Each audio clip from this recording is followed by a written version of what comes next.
প্ৰথম পৰ্যায়ৰ ভোটগ্ৰহণত কেইবাটাও ভোটকেন্দ্ৰত ব্যতিক্ৰমী দৃশ্য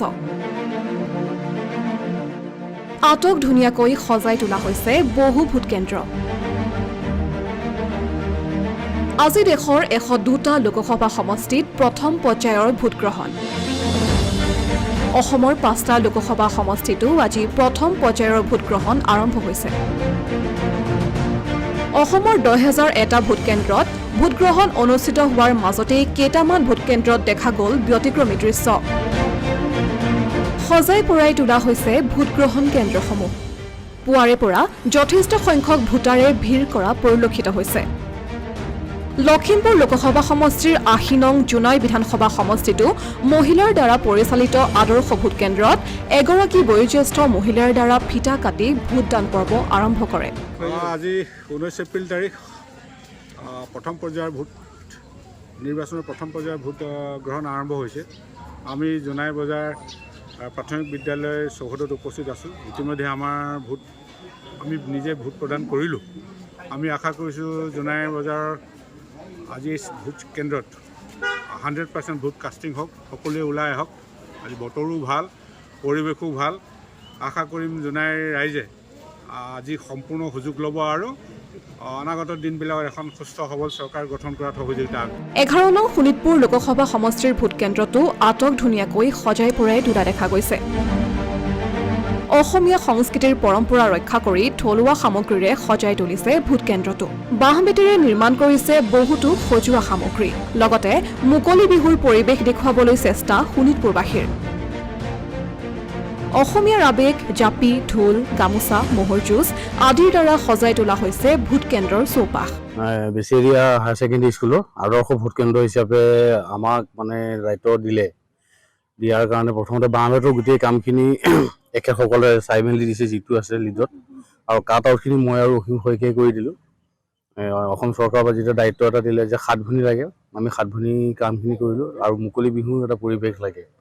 মুকলি বিহুৰ পৰিৱেশটো যিমান পাৰোঁ কাট আউটখিনিৰ কৰিছোঁ আৰু অসমীয়াৰ ম'হ যুঁজ ঢোল এই গোটেইখিনি আমি কৰি আৰু গেটখন আমি থলুৱাভাৱে আমাৰ যিখিনি ধাৰি জাপি পাচি এইবিলাকৰ দ্বাৰা আমি সজাইছোঁ তেনেধৰণে কৰিছোঁ একেবাৰে থলুৱাভাৱে কৰিছোঁ আৰু বিহুটো আমাৰ যিহেতু আমাৰ মূল এতিয়া বিহুতে নিৰ্বাচনটো হৈছে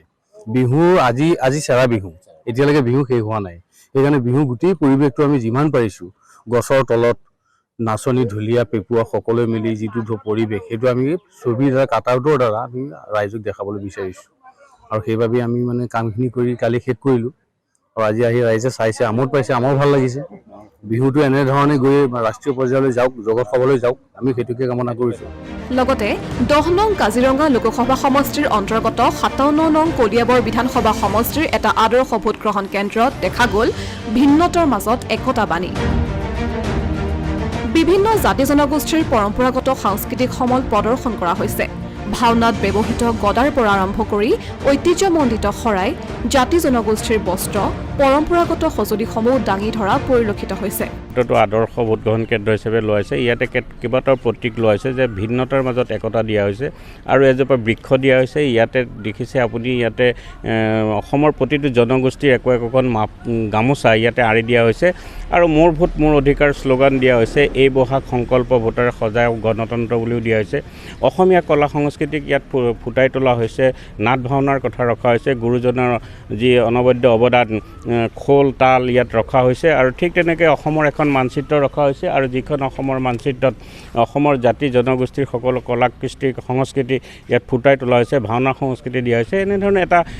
আদৰ্শৰ এটা পৰিৱেশ গঢ়ি তোলা হৈছে এই ভোটগ্ৰহণ কেন্দ্ৰটোত সমান্তৰালভাৱে পুৰণি গুদামৰ মডেল ভোটগ্ৰহণ কেন্দ্ৰও সজাই তোলা হৈছে চৌদিশে দেখা গৈছে উখল মাখল পৰিৱেশ আনন্দিত যে ভাৰতবৰ্ষখন আমাৰ যিদৰে পিছ পৰি আছিলে আমি বৰ্তমান দেখিবলৈ পাইছোঁ যে আমাৰ ভাৰতবৰ্ষখন বিশ্বৰ ভিতৰত প্ৰতিষ্ঠিত কৰিবৰ কাৰণে বৰ্তমান চৰকাৰখনে প্ৰচেষ্টা চলাই আহিছে আৰু আমি সেই প্ৰচেষ্টা অব্যাহত ৰাখিবৰ কাৰণে আজি আমি পুৱাৰ ভাগতে ওলাই আহিছোঁ কেৱল মাত্ৰ উন্নয়নৰ স্বাৰ্থত ইফালে 10 নং কাজিৰঙা সমষ্টিৰ অন্তৰ্গত 107 নং সৰুপথাৰ সমষ্টিৰ আদৰ্শ ভোটগ্ৰহণ কেন্দ্ৰতো দেখা গৈছে ৰাইজৰ ভিৰ সমষ্টি নিৰ্ধাৰণৰ পিছত সৰুপথাৰ সমষ্টিৰ 1,92,150 জন ভোটাৰে ভোটাধিকাৰ সাব্যস্ত কৰিছে সমষ্টিটোত সৰ্বমুঠ ভোটগ্ৰহণ কেন্দ্ৰ আছে 205টা এনেকৈ ইয়াত ছিষ্টেমটো যিটো কৰিলে ছিষ্টেম হিচাপেতো ঠিকেই আছে, ধুনীয়া হৈছে বা আমাৰ শৃংখলতাভাৱে আমি ভোটগ্ৰহণত লাইনত চবেই থিয় হৈ আছে আৰু ধুনীয়াকৈ ভোটগ্ৰহণ কেন্দ্ৰত চলি আছে।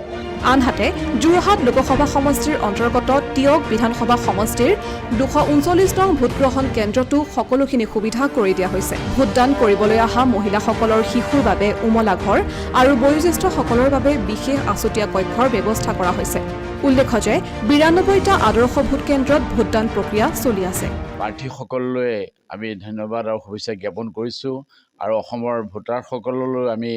আশীৰ্বাদ আৰু শুভেচ্ছা জ্ঞাপন কৰিছোঁ। আশা কৰিছোঁ যে তেখেতসকলৰ যিটো জন্মগত স্বত্ব ভোটাধিকাৰ, সেই ভোটাধিকাৰ সাব্যস্ত কৰি